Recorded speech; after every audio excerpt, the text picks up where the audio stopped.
Hello, everybody. Hey, hey, hey. Happy Valentine's Day. Listen, if you notice that there has been, like, I was starting the broadcast and stopping, starting and stopping, I was running some testing because I've been having some technical issues with the internet. All of a sudden, let me tell you something. This is going to go hand in hand with what I'm about to talk about because I want to share some information with you all. It's going to be a quick chat because I know it's Valentine's Day. Everybody's with their boo. So if you don't know me, I am Veronica Chanel, the owner of Dash Sophistication Boutique and the host and the creator of the Lady Boss Show. Thank you for everybody who's watching the replay. So let me tell you what's been going on. The Lord's been blessing, and I've been talking, giving shout outs about the top countries and the top cities. So just lately when I want to connect, all of a sudden, let me tell you how the enemy gets mad. All of a sudden, there's a connection error. But this is going to go hand in hand with what I'm about to talk about. The topic tonight is, let's do a quick chat about reinventing yourself. And feel free to share this out to any woman or anybody, if your friends, your family, anybody, your community that you feel that may benefit from this. The Lady Boss Show is a new show. It is a new live stream show that I have created. And lately, sometimes I run into a little technical issues or whatnot. Sorry, I saw a little notification, but I keep going. Why? Because of my mindset. That's why I keep moving, keep going. When I run into technical issues, I don't get upset. I don't get flustered. I used to. But now, since I'm older, I'm more mature, the Lord has helped me to advance in certain areas. And I'm still evolving. My one word for 2019 is evolution. Is to evolve. And to evolve, you have to change. You have to change your mindset. So that in a way, I have been thought about reinventing myself since 2018. And so that's why I said 2019 is evolution. So I notice when I go live, and tell you a quick little story, and I give shout out to countries. I give shout outs to the top cities. The analytics is going up. It's a blessing. Thank you, Jesus. I'm glad there's ladies that like it. I'm glad people are benefiting from it. I'm glad you're getting exposure. But guess what's happening? There's been like a lot of connection issues going on. Like, what's wrong with the frequency and the strength all of a sudden, huh? So before then, it wasn't so much of a problem. But my mind tells me, you know what? Then that means I need to look into getting a professional who does the video, who can do the live stream for me. I don't have to worry about the connection issue. I don't have to worry about any interruption. I don't have to worry about interference. And overall, that's going to make everything looks even better. So you cannot let the detours, distractions, and the issues and stuff like that to stop your flow. When God is moving, you got to keep going. Let me tell you what I did, what I'm doing to help reinvent myself. Now, if you are coming in, so that's why sometimes you see the video quality like a little staggery like. It's because that's a little of the technical issue, the connection of the internet and everything that's going on. But so please forgive me if you ever watch any of my videos and there's any issues. I got to make sure I say that. I like to uncover whatever that is going on. Let's just be upfront and honest. That's what Veronica is all about. And let me say again, happy Valentine's Day. I got some information I want to share with you because I'm in the middle of reinventing myself, and I believe other men and women can benefit from this.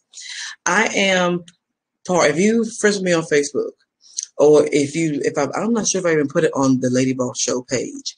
I am a student in criminology. The Lord has blessed me to have Ebony Porter, I think how she pronounced her last name, Ike. The way she said Ike, our paths has crossed, and I decided to join her program. She calls it Criminology University. And so she is the author of these books that I'm showing you on your screen. So I put that on my personal Facebook page, and I think I put it also on Instagram and on my boutique page. I'm not sure if I put it on this page or not. Well, I'm doing a video from this page. This is what I'm reading in this season in my life. These are not the only books. Of course, I got to tag on the Bible, right? I can't drop the Bible, but it's always good to to to have something else that you can look at, something else that you can gain strength from, something else that you can grow from. So Chronology, this is the book that we're studying. I'm actually a student in her program. I thought it was 6 months. It's actually 8 months. It's actually 8 months. So 8 months, my life, a certain day of the week is being dedicated with the ladies in this particular group. And so we're having to buy her books. This is her other book, the first one that she did. That I haven't started even reading that one, but I said, let me go ahead and get that one too, because I got a taste of Ebony in her mindset, in her intelligence, when she had like an open session or open season, if you will say, for us to have chronology where we sit and talk. And what she did, she didn't come from the angle of like I'm normally, or that I am accustomed to.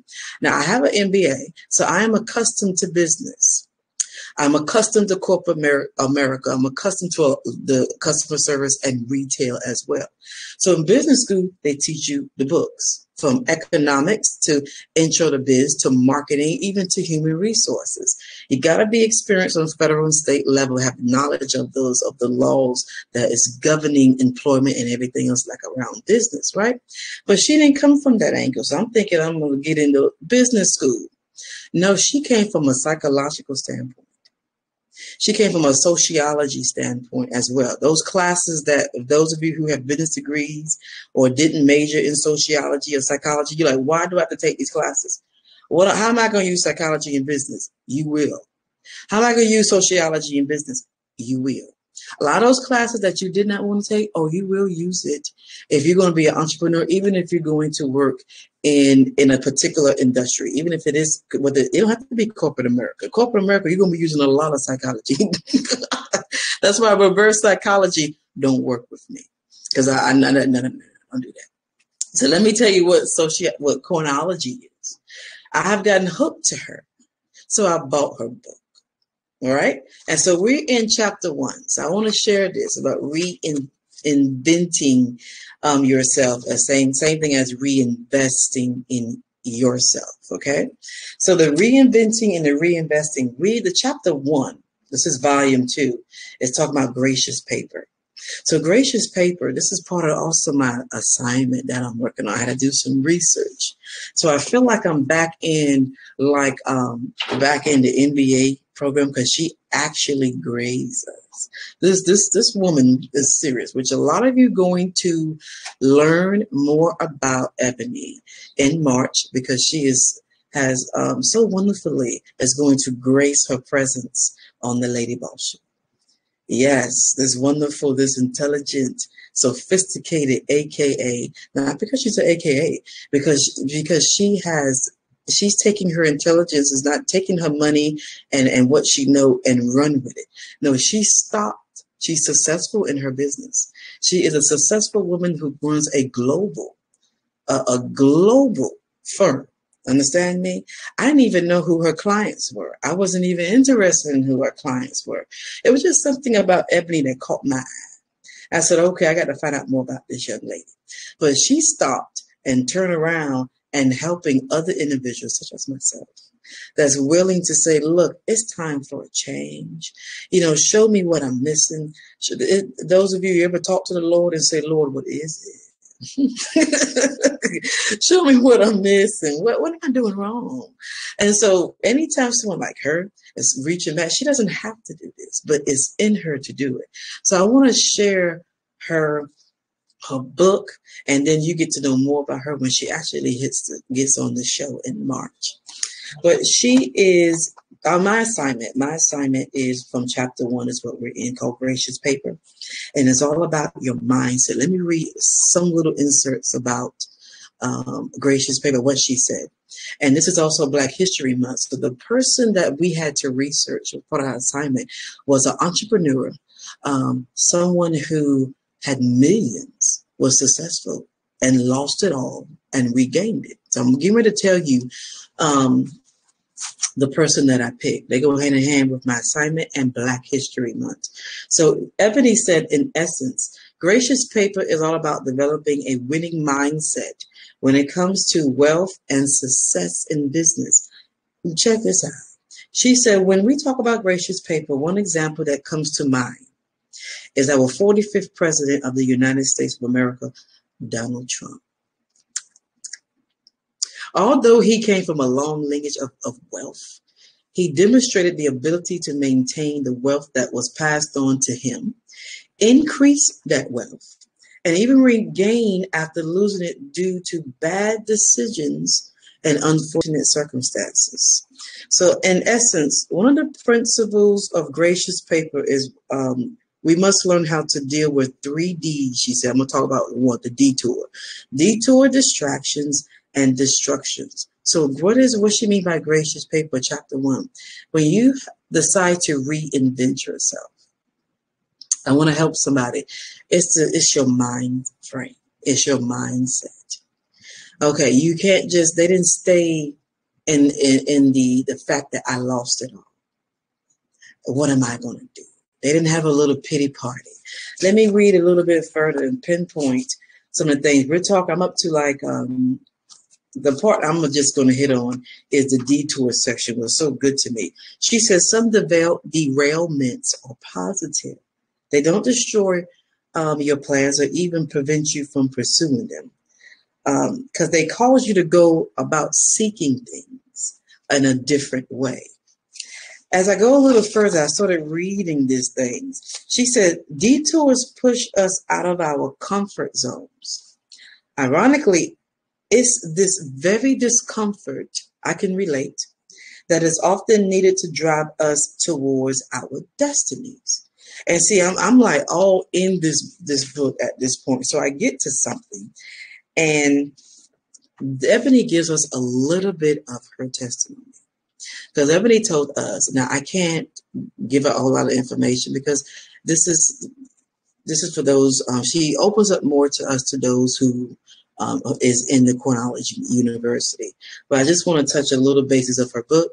So maybe you can go and get her book. It's on Amazon. Or you can just, contact her. But you go to Amazon, you can look up Ebony Porter EK, and then look up Cornology. It'll come up. It's available on Amazon. And then let me tell you about a little testimony. Then I'm going to tell you the person, because I said it's going to be a quick chat. The person that I picked for my assignment, and goes hand in hand with Black History Month. Ebony said, had I not realized that these were detours, I wouldn't have grabbed a hold of the lessons contained therein. Your mindset was what I'm saying. Your mindset helps you with your vision, with the way you see things, and capitalize on the opportunities that the opportunity they afforded me. I would have felt sorry for myself and thrown myself a pity party instead. She said, I would have spent the majority of my time complaining while contaminating the atmosphere surrounding me. Surrounding, Ebony at that time with much negative energy. You got to get rid of that negative vibe, negative energy. And for God's sakes, don't tolerate it. And this would have caused me, Ebony said, this would have caused me to stay stagnant in life and miss my blessings. If she did not have a change of mind and appreciate the detours, but that's the one part that I'm going to talk about is just the detour, because there's 3 Ds that she hit on chapter 1. She would have missed her blessing. She wouldn't have been the CEO of a major global firm that she's running right now. And she's out of Atlanta, Georgia. The key, she said, to embracing detour is to understand that detours were meant to place your feet upon a new path of discovery, one where you ultimately discover your life purpose and mission, and in the goal that the Creator himself predestined for you to have. You notice how in her book, if you decide to get her book, she also she talks about the Lord too. You can't leave him out. That's why I was saying, this is what I'm reading, but I can't leave the Bible out. Now, she also said these detours ushers us into the place of happiness and true fulfillment. And they also bring us into a place of wealth and freedom. Now, who would have thought a detour? A detour could be a layoff, losing your job, being displaced, a loss of income, a disability, anything. There's a lot of little pitfalls in life that can cause us to get a detour, right? A lot of little pitfalls. Now, this is, I'm going to put it on my screen. I'm reading from the second volume of Chronology, the one with the brown cover, because I want someone to kind of look and reference this particular book. And I hope if this is not for you, I'm sure this book will help somebody out there who's looking for a change, that's looking to find out a way of how can I be more successful in life. If you're feeling that there's more out there, then you need to take the necessary steps towards that. Now, chronology may not be for everybody, but I still want to share this information to let somebody know. At least if you don't want to join the program, you can actually at least get the book. It's quite interesting. And this is just chapter 1. It's just chapter 1. Now, she said, let me go back to what the other part of what Destiny says. She said, detours, I said, it ushers into a place of happiness and true fulfillment. And what I say, she said, they also bring us into a place of wealth and freedom. Your sense of fulfillment, happiness, meaning, and purpose. And your income it will converge for you to find that sweet spot in life. You can't work a job for the money, but despise every minute of being there. And you don't need to be in the habit of spending too much time pushing a passion that you love but can't make a living with. And so I was reading some just a little sections, little small parts of Ebony Porter Ike book from Chronology, because I'm in Chronology University. I'm all about changing my mindset. I'm all about changing in this shift, because I feel there's a shift in my personal life. And part of this shift, part of this evolution, like evolving, is my one word for 2019. If you don't have a one word, I suggest that you get it. It kind of sets your path for the year, sets your mindset for the year, and then it gives you something to focus on, to think about, that can help you overall as a person, and then it can help you overall professionally. So she gave us an assignment. Can you believe it? Ebony she gives us an assignment and she grades it. I'm fine. I'm cool with it. So guess what my assignment, my person that I researched, that I wanted to find the assignment was to find an entrepreneur. I'm sorry, make sure I reiterate that made millions of dollars. Honey, let me tell you something. I make millions of dollars. I'm gonna be like, find me the best investor on planet Earth, please. Let me win the lottery. You think I'm gonna blow it, honey? That you must don't come from where. You must don't have it hard like I had it hard. Would you get $1 million? Appreciate that money. How they blow it? How you blow it? You sort of think, I'm going to get this, I'm going to get that. No, I'm not going to get all that. I'm going to buy me some land, buy me some houses, buy me some commercial property. Yeah, that's what I'll do. That's what I'll reinvest. I'll even get to more educated in the stock market. Multiply is what I would do. That's what I would do.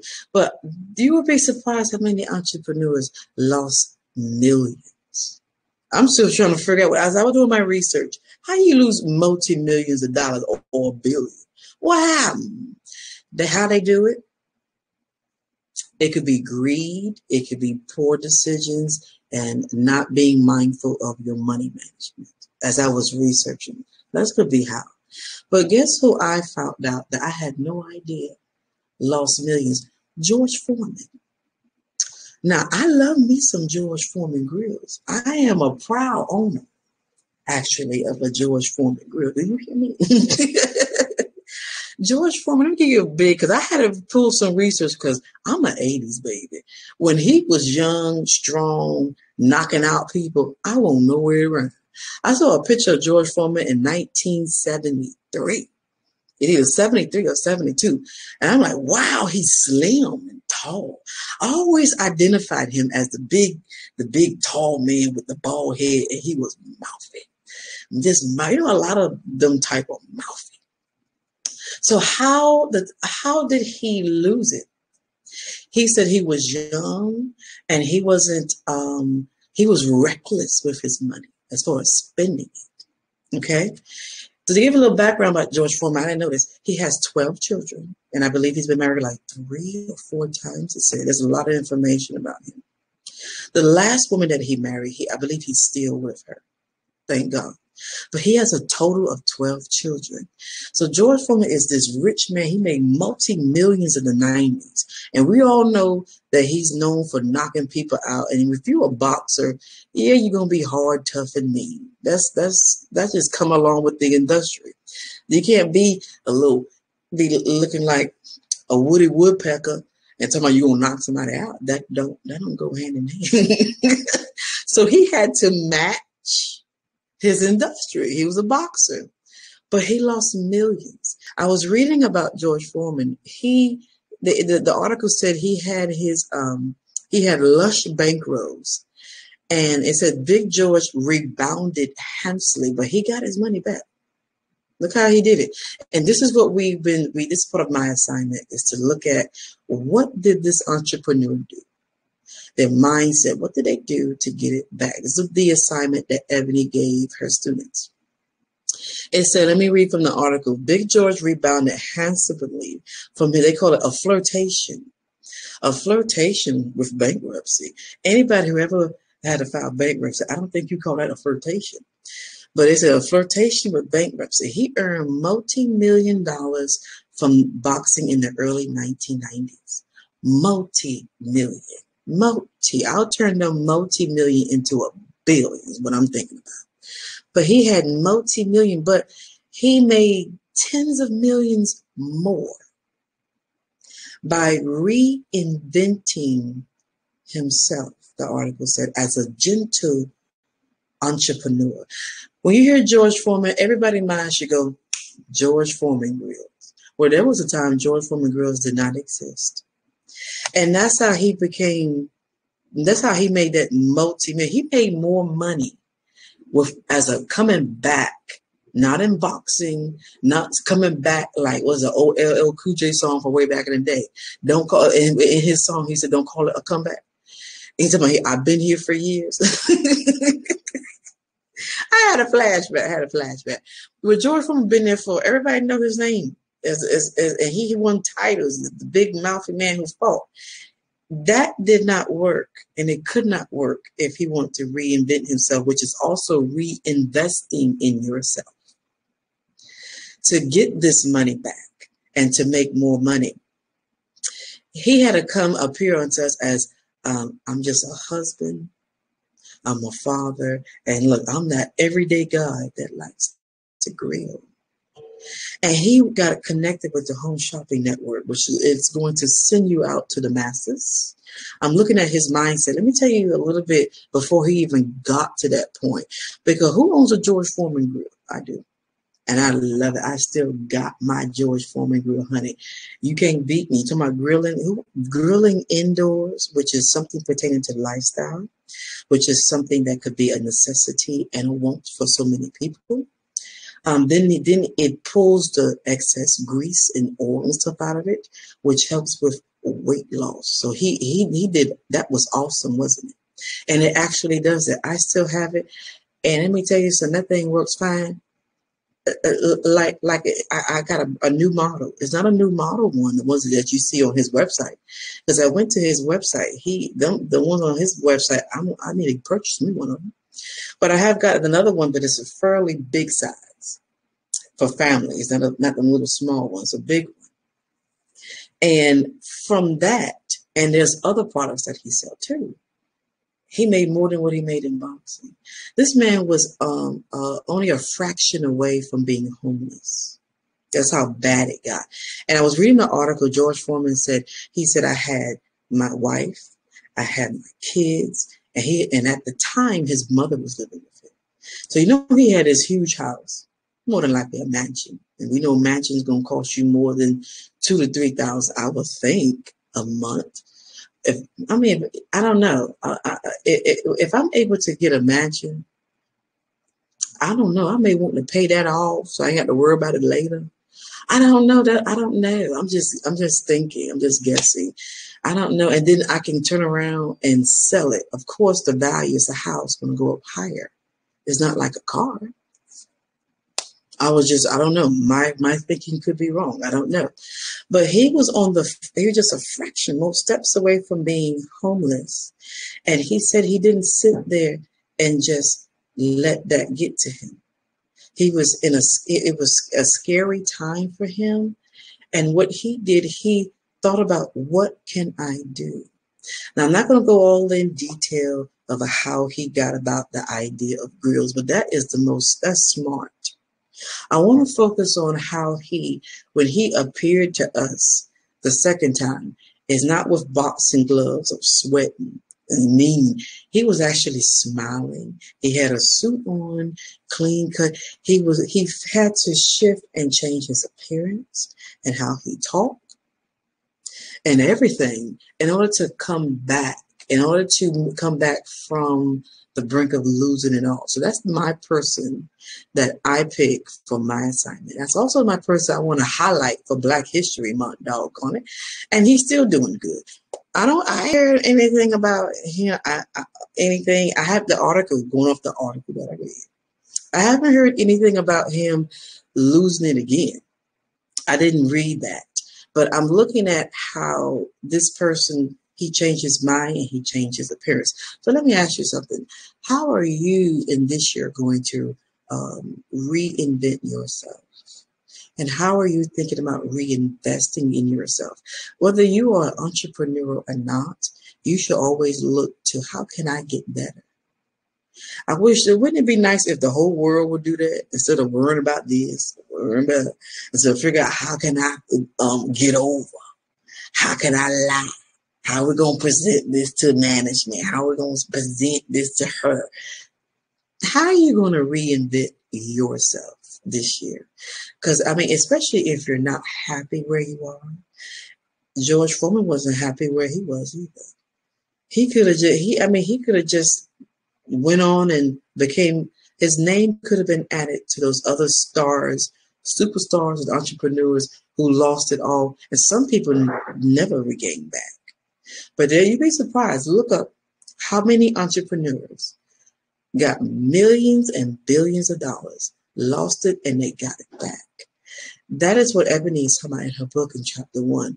He didn't take his distraction and his detour as this is it. George Foreman also went on and he said, you have to set proper boundaries in your mindset and who are you around. So he had to discipline himself, and he had to set proper boundaries, because he said he was not mindful of his wallet. He was young, much younger then. And he was like, hey, I'm this, I can do this. And he felt like the other one that said, I'm like a little butterfly. And I can move quick, knock you out. Maybe he wasn't thinking about long-term investing. He wasn't thinking about short-term goals or long-term goals. He's a young guy, and he's like, everybody's looking at him, and he's like, being his first exposure to superstar, and he didn't know how to handle it, and he didn't know how to handle his money. So it's very wise. It's very wise to sit up under wise counsel. It's very wise to constantly look into how can you change, because you don't want to be operating today in yesterday. Or I like what somebody said, because I saw it on Instagram. You don't want to be operating in the yesteryears. Yesteryears is like wonder years. It ain't gonna work for today. And George Foreman knew he couldn't go back to boxing. He said, well, that ain't gonna work.